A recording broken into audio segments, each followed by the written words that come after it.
Um abraço, seja bem-vindo. CFA, seu canal de comunicação. Aqui nós conversamos sobre política, aqui nós conversamos sobre você. Olha, tá vendo aí embaixo? Inscreva-se, clica aí, se inscreva no canal, venha fazer parte desse universo. Clica no sininho também. Toda vez que eu incluir um novo vídeo, você vai ficar sabendo de novidades. Hoje eu tenho uma grande figura da intelectualidade e do pensamento crítico, do pensamento marxista, do pensamento transformador da realidade que nós vivemos dentro do Brasil. Américo Lira. Américo, quando nós começamos nosso programa, nós temos uma pergunta que ela é igual para todo mundo. E quem está do lado de lá tem direito de saber quem é Américo Lira. Agradeço a palavra generosa. Américo Lira é um servidor público federal, professor universitário por opção, né? Tem aquela coisa de só professor porque não conseguiu fazer outra coisa. Não, professor universitário por opção, né? Pesquisador em história da política externa do Brasil, em Amazônia, e posso lhe dizer defensor da escola pública desde 1988, quando eu fui aluno no Distrito Federal, que é a região periférica, né, do Brasília, da grande capital federal, numa escola também periférica, no Guará, e que entendia a importância de defender aquele patrimônio. Então eu tinha lá meus 15, 16 anos, levei adiante sempre essa luta. Quando fui para dentro da Universidade de Brasília, graduando, ajudei a reconstruir o DCE Ernestino Guimarães, que era uma referência a uma das maiores figuras de combate à ditadura civil-militar, porque eu acho que não foi só uma ditadura militar, foi uma ditadura civil, que foi beneficiada aí com recursos públicos, que era uma ditadura corrupta, ao contrário do que dizem. Rede Globo é exemplo disso, né? Se tornou império a partir da ditadura, do Odebrecht e outras coisas que a gente vem falando mal, surgiram lá com a ditadura, né, militar, civil-militar. Fui um cara pintado, na época que me vinculei ao PCdoB, ajudei a ocupar ruas na capital federal para interromper um governo corrupto e neoliberal. Acho que é importante também marcar isso, que a gente fala da corrupção, mas esquece dos projetos que são feitos para dilapidar o patrimônio público, para inviabilizar o país, e o Fernando Collor foi um projeto desse. E lá, com meus 18, 19 anos, estive ocupando as ruas com a cara pintada contra esse projeto. Desde 2006 eu sou professor da Universidade Federal de Roraima, aprovado por concurso público. De lá para cá ajudei a fundar um curso, que é o curso de Relações Internacionais, eu mais uma coletividade, outros professores. Fizemos juntos um núcleo amazônico de pesquisa em relações internacionais, que eu fui o primeiro coordenador. Presidi a comissão que criou a assessoria de relações internacionais da universidade, fui o primeiro assessor de relações internacionais também da UFRR. Fui vice-reitor, né, da universidade. E por último tive uma experiência, já sendo vice-reitor, com a aprovação de um projeto pela CAPES sobre encontro de saberes, antropologia e encontro de saberes, foi uma equipe multidisciplinar, o que me levou a pensar a necessidade de construir uma universidade amazônica, de fato. Acho que a gente precisa pensar isso, uma universidade que eu acho que, inclusive, nós temos esse Ipiranga, prova disso, mas a gente precisa trazer essa discussão de uma forma maior até, porque eu acho que é necessário, Fábio, que a Universidade Federal de Roraima encontre a sua vocação. Qual é a sua vocação enquanto universidade? Né? E eu sempre entendi isso como um caminho que envolva a possibilidade de popularizar o conhecimento no Estado e de trazer mais o Estado para dentro da universidade. Isso que te leva a, em 2019, disputar a reitoria da Universidade Federal de Roraima. Mas eu queria te escutar um pouco assim, Américo. Como é que você vê hoje, sendo candidato, como você foi a reitor, colocando o teu nome, apresentando um projeto de universidade, e vendo esse negacionismo do ensino público superior que nós temos em alguns segmentos políticos brasileiros. Inclusive dentro da universidade muitas vezes, o que é uma grande contradição. Né? Então ele fala, pô, eu não consigo entender, vai além da minha inteligência. Pô. Mas assim, eu vejo da seguinte forma, uma questão muito boa e complexa. Eu vejo ou o político que defende isso precisa de uma assessoria melhor, porque não tem a mínima noção do que está falando. As universidades públicas brasileiras, estaduais ou federais, elas respondem por 95% da pesquisa feita no Brasil. Estou falando a grande maioria. São poucos particulares que conseguem fazer pesquisa. A grande maioria está concentrada nas universidades federais. Desculpa, nas universidades públicas, federais ou estaduais. Ah, nós não produzimos, nós não... Mentira. Existe um banco de dados chamado Web Science. Nós, das públicas, respondemos por 250 mil artigos publicados. Não estou falando 250 artigos, estou falando 250 mil artigos, o que é um número considerável. Né? Ou você tem um político que está a serviço das instituições de ensino, do grande capital, que gira em torno dos interesses privados no ensino público, que é um grande filão. Imagina você pegar uma universidade pública com a capilaridade que tem. Vamos pegar o FRR. O FRR é uma universidade média, tem uma capilaridade enorme, você tem um capital intelectual ali muito grande, quer dizer, você tem doutores, e você não chega ao doutor em 2 dias. Você passa uma graduação, mestrado, doutorado, aperfeiçoamento, etc. Você tem alunos que podem responder ganhando bolsas e fazendo trabalho científico de grande monta. Você pode patentear o resultado disso tudo. Quer dizer, é um filão. Ou você tem deputados que dão, deputados, senadores, não importa, mas quem está no legislativo que faz isso, né? Que dá o suporte ao executivo, interessados nesse filão, que é um filão que gira muito dinheiro. Ou você tem um grupo interessado mesmo em dilapidar o patrimônio público em função do capital financeiro internacional, que quer mais espaço para poder fazer a sua lavagem de dinheiro, fazer explorar o espaço como um grande banco que pode servir para ele, né? De qualquer forma, um outro caso é um caso ruim, né?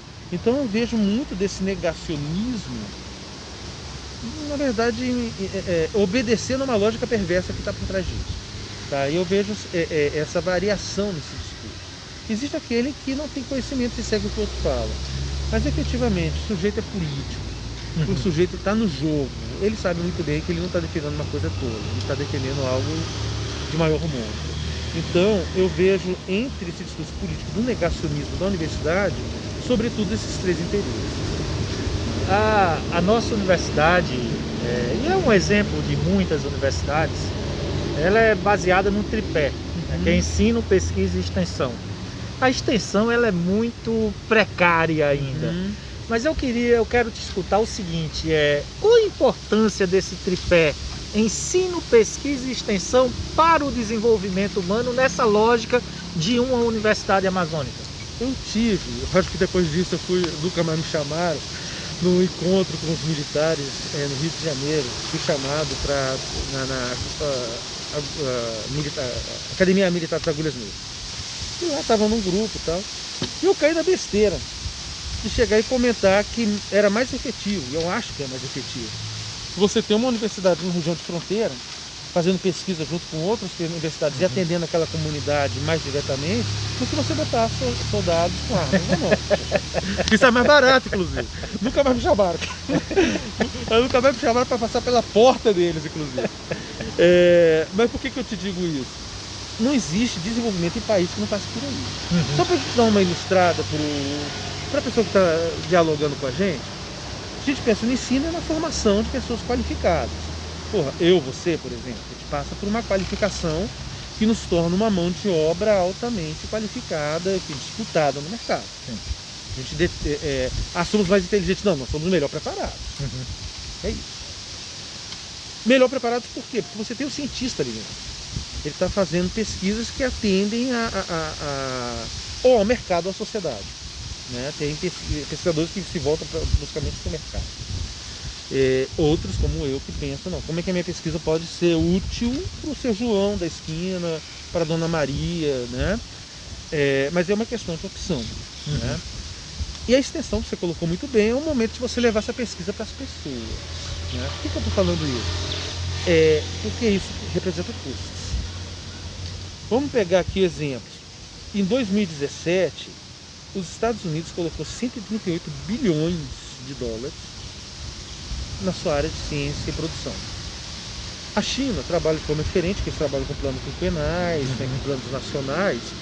O plano quinquenal de 2011 a 2015 e o plano nacional, que já é maior, de 2006 a 2020, somando eles, tiveram um aporte de 1,7 trilhões de dólares. Se eu pego China, se eu pego Estados Unidos, no momento da pandemia, por exemplo, mais a China que os Estados Unidos, a capacidade de resposta deles para defender a sua população foi muito maior.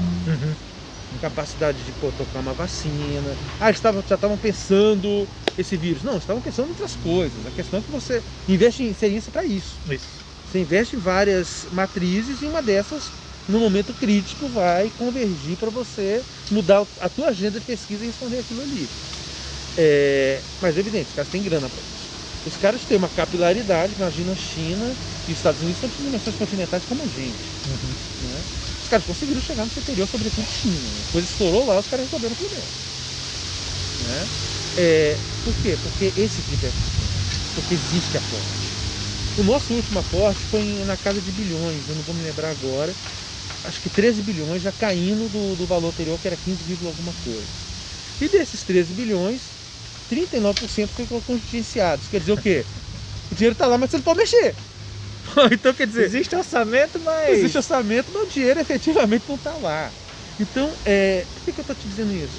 A gente vai ser soberano. Porque hoje a grande disputa é a disputa que você colocou bem do conhecimento.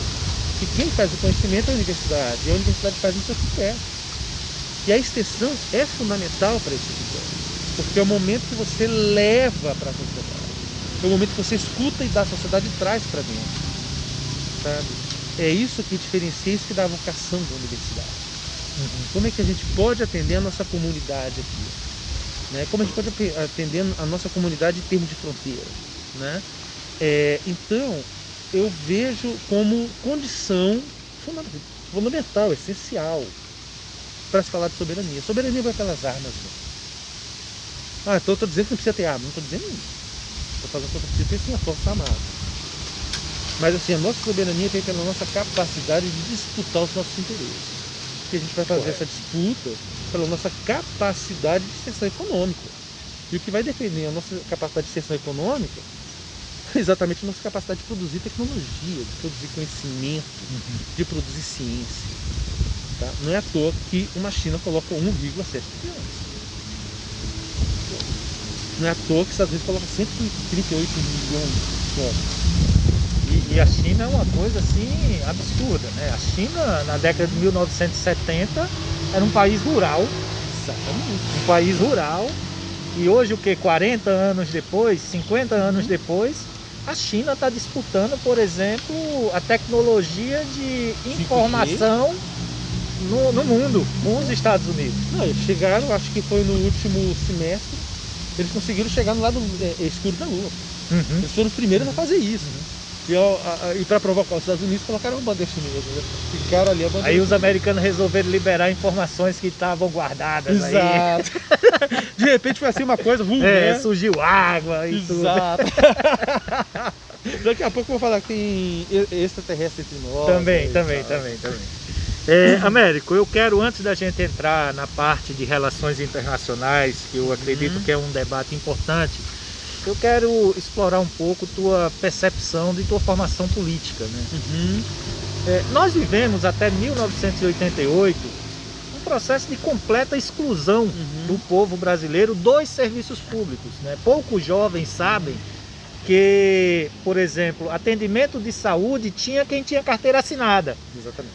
Quem não tinha era atendido como indigente e quando aparecia uma equipe da LBA para fazer esse atendimento. E a Constituição de 88, ela garantiu, né, como direitos coletivos e individuais, acesso a esse Estado para o povo brasileiro. E hoje esse Estado vem sofrendo desde Fernando Henrique, passou por Lula também, pela Dilma, Temer aprofundou e Bolsonaro também agora trabalha forte para isso, um processo de desconstrução desse Estado. Eu queria te escutar, diante disso, como é que você vê lideranças populares, religiosas e até sindicais defenderem esse projeto de privatização do Estado? É uma coisa que me assusta, começa por aí. Eu quero pegar um exemplo contigo para a gente poder pensar. O que me assustava muito, Fábio, nas formaturas. Por que eu vou te dizer a formatura? Se a gente pensa de 2002 a 2012, aí, essa década, nós tivemos aí alguma coisa em torno de 38% de pessoas ascendendo para a classe média. Isso não acontece por um milagre, independente da religião que o sujeito tem ou que não tem. Não é milagre. Isso é Estado. Você tem o Estado operando políticas públicas. De 2002 a 2012, você tem um momento, você tem crises, as crises capitalistas são cíclicas, né? Senão não era o capitalismo. Senão não era o capitalismo. Vai ter crise, não tem como. E nessas crises, assim, a ascensão, uma nova classe média que se formava, ela era capaz de comprar, e sendo capaz de comprar, ela conseguiu manter a economia. Você gerou emprego de carteira assinada, né? E um aumento do salário mínimo com aumento real, porque você tem aí descontado a inflação. Você teve um ganho nesse período grande. Exato. Por que eu estou te falando isso? Quando eu estava naquela mesa, eu ouvi o sujeito falando que eu quero agradecer a Deus. Legal, cara, somos um país cristão, cara, o cristão está agradecendo a Deus. Quero agradecer ao meu pai. Que bom, o cara tem um carinho pelo pai, pela família. Quero agradecer ao meu pastor, ao meu padre, não sei. E ao meu esforço pessoal. Cara, assim, eu não tenho nada contra, sabe? Deus, eu não tenho nada contra o seu pai, eu não tenho nada contra o teu pastor, o teu padre, ou contra. Mas assim, tudo isso junto não seria suficiente para te colocar aqui. O que foi suficiente para te colocar aqui foi uma ascensão da tua família para a classe média, que pôde, como você bem colocou, ter acesso a serviços que não tinham antes. Pô, eu fiz a universidade na década de 90. Alguns rostos eu não via dentro eu não via negro dentro da Universidade de Brasília. Não via. Minto. Eu vi os negros sendo filhos de embaixadores de países africanos. Mas assim, eles eram a burguesia dos seus países. Do negro, filho do seu João Porteiro do bloco onde mora o ministro. O filho do seu João Porteiro do bloco onde mora o ministro não estava na universidade, mas estava o filho do ministro. Né? Então, eu comecei a ver rostos que eu não via antes. Isso é ótimo. Só que, para o meu espanto, esses rostos não conseguiam compreender a importância do Estado nesse processo, na promoção dessa melhoria de vida, né? Prestando serviços de saúde, prestando serviços culturais. Aí vem aquela crítica toda, várias críticas a Lei Rouanet, etc. Então ele fala, pô, isso gera dinheiro, mas enfim, isso mexe movimento uma economia violenta, porra. Você tem vamos pegar o caso específico na universidade. O cara tinha bolsa xerox, bolsa alimentação, bolsa para fazer um estágio ali dentro. Quer dizer, esses elementos somados garantiram a ele estar ali. Só que esses elementos somados garantiam isso em função do quê? Do Estado que estava. Né? E aí a gente entra numa outra questão. Nós temos, eu acho, uma elite extremamente parasitária. Eu conversava com um amigo meu, isso numa aula de mestrado, que eu chamei para o pesquisador da Federal do Rio Grande do Sul, e a gente retomou uma discussão na década de 50. Né? A nossa burguesia, ela não conseguiu fazer uma revolução. Ela não conseguiu fazer uma revolução. O Brasil é um país capitalista que não fez sua revolução burguesa. Exatamente. Você está falando, não estou falando de socialismo, estou falando de capitalismo. Né? E acaba que esses grupos, eles, que eram grupos aristocráticos, que tinha o seu escravo, eles só mudam de roupa, mas não mudam na essência.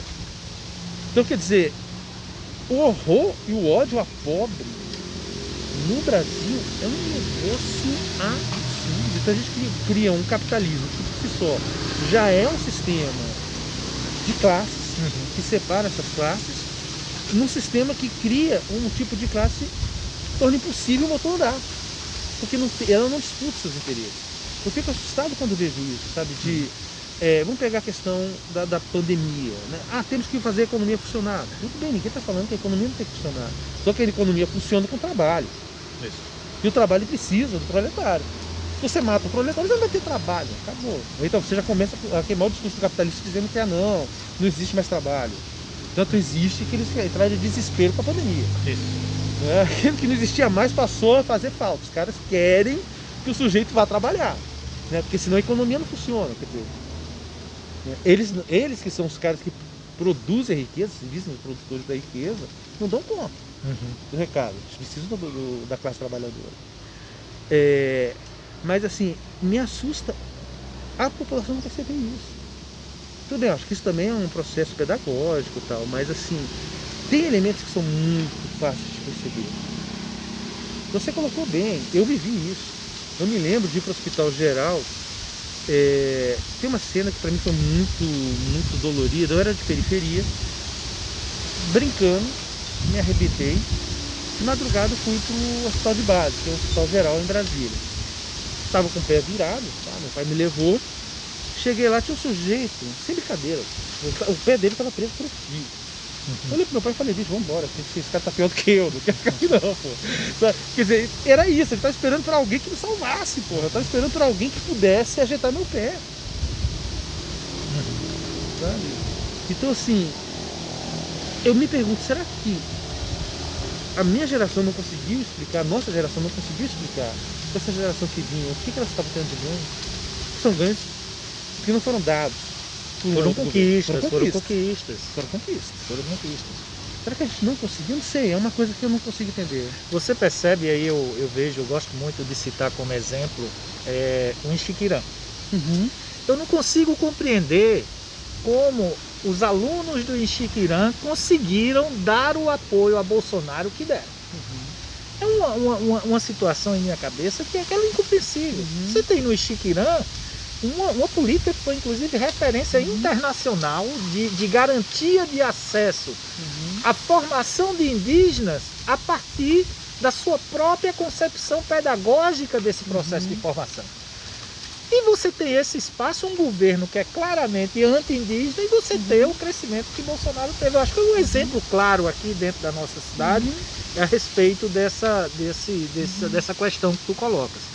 Agora, Américo, partindo para uma perspectiva mais da sua área de formação.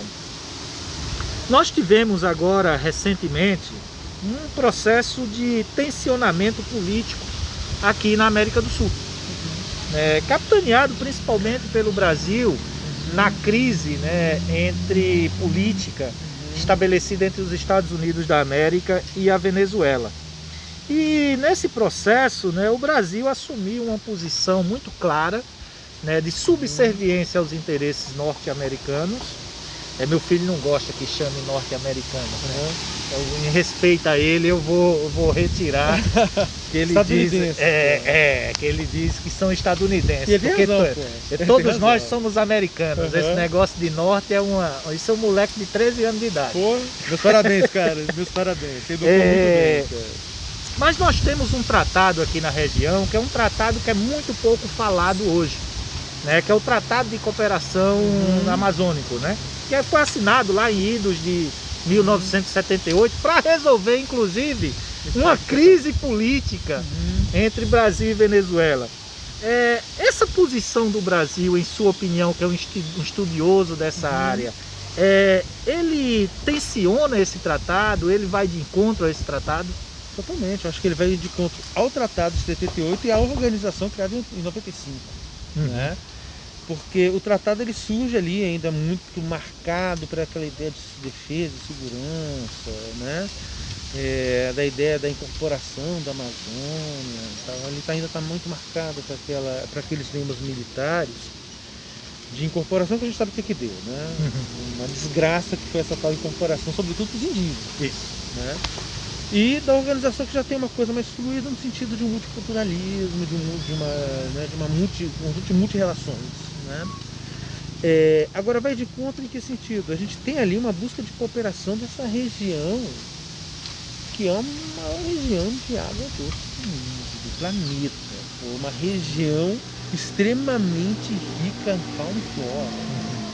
Sabe? O capital que nós temos aqui, a gente está pisando um capital que vai além do minério, vai muito além do minério, né? Para a sociedade que a gente está construindo, que é a sociedade de conhecimento, uma sociedade científica, ao contrário do que querem os negacionistas,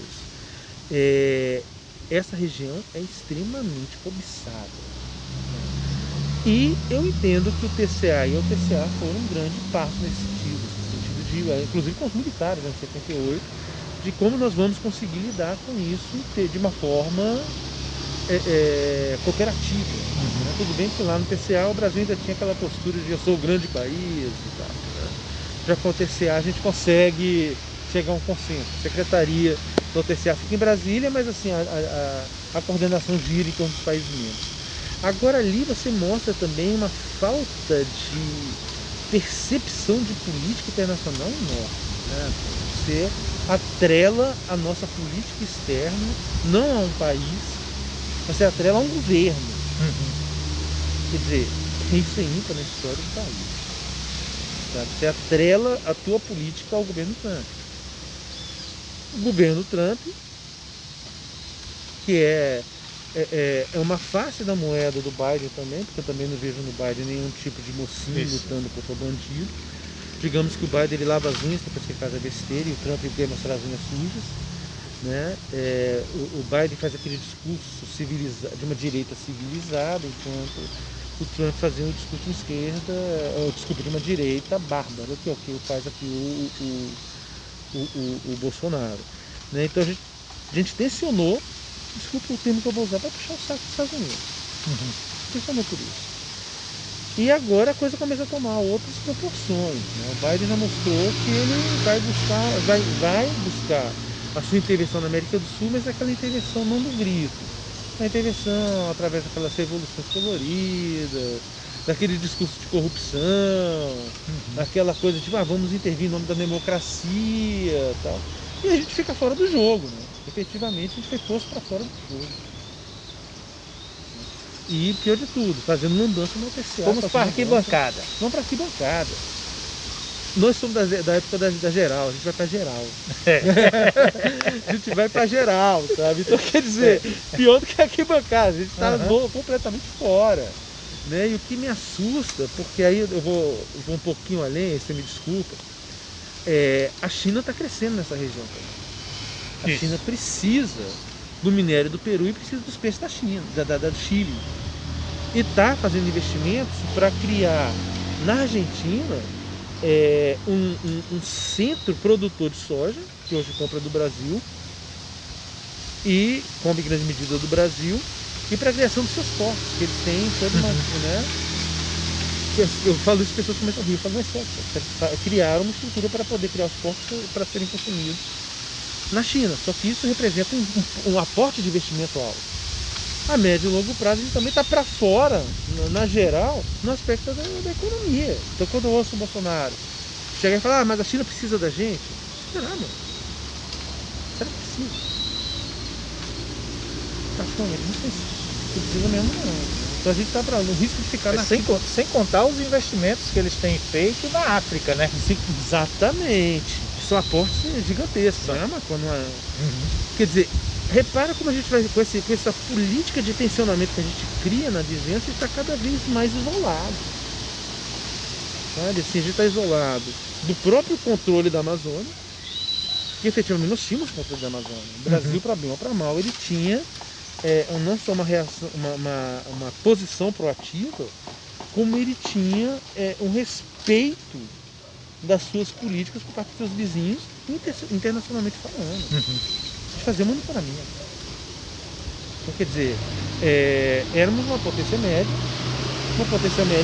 que buscava a disputa dos seus interesses numa região que agora está indo para a arquibancada. Para a arquibancada não, para geral.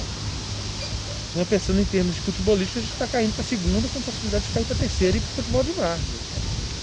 Né? E isso implica no quê? Que as pessoas às vezes não percebem, parece que está muito longe. Né?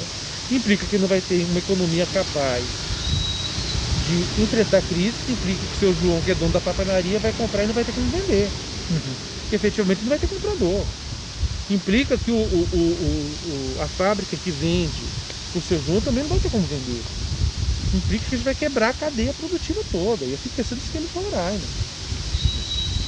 Em termos de um estado que tem uma dificuldade de comunicação, no sentido mesmo do transporte, no sentido de fazer as pessoas chegarem, que depende do servidor público para poder fazer a sua economia girar, quer dizer, isso vai ser a falência do Estado. Ah, mas aí tem extrativismo, tem isso. Então, se a gente pega os casos, eu tenho uma amiga do Suriname que uma vez eu estava lá, que ela me mostrou, tá vendo ali, é uma empresa canadense, está explorando aqui e tal, em termos de minério. Eu falei, pô, já que a gente fala tanto lá em Roraima de exploração, minério, me diz aí, como está ficando aqui? Ela falou, cara, os caras trazem as máquinas fechadas, trazem os seus funcionários, que sabem lidar com aquelas máquinas, os caras tiram o que precisa, depois enterram e vão embora. Quer dizer, e o dinheiro? A gente fica com isso. Aí você imagina que isso também não é uma saída. Eu tenho essa preocupação, porque às vezes as pessoas acham que falar de relações internacionais é uma coisa distante. Não, você está no dia a dia. É uma opção daqueles que estão gerindo o Estado, mas que vai cair na conta do Fábio, do Américo, do seu João, da Dona Maria, sabe? E vai cair caro na conta. Vai cair caro na conta daquela pessoa que tem armazém. Exemplo maior, a saída da Ford, por exemplo. Você não é só a Ford que sai e demite os seus funcionários diretos. É uma cadeia. Quebra de uma cadeia. Sabe? Então as pessoas precisam entender que essas posturas irresponsáveis, elas podem servir para uma conversa de boteco. Mas para gerir um país, não. Para gerir um país, você precisa ter dimensões do que o teu comentário, do que a tua brincadeira, do que a tua ação pode ocasionar para muitas pessoas, inclusive do ponto de vista econômico, já que eles vivem falando de economia, né? Do ponto de vista econômico. Bem, CFA, Canal Fábio Almeida, seu canal de comunicação. Aqui nós falamos de política, aqui nós falamos de Roraima, mas procuramos falar principalmente da tua qualidade de vida. Excelente. Primeiro eu quero te agradecer, Fábio, e dizer da minha admiração por ti, pelo teu trabalho.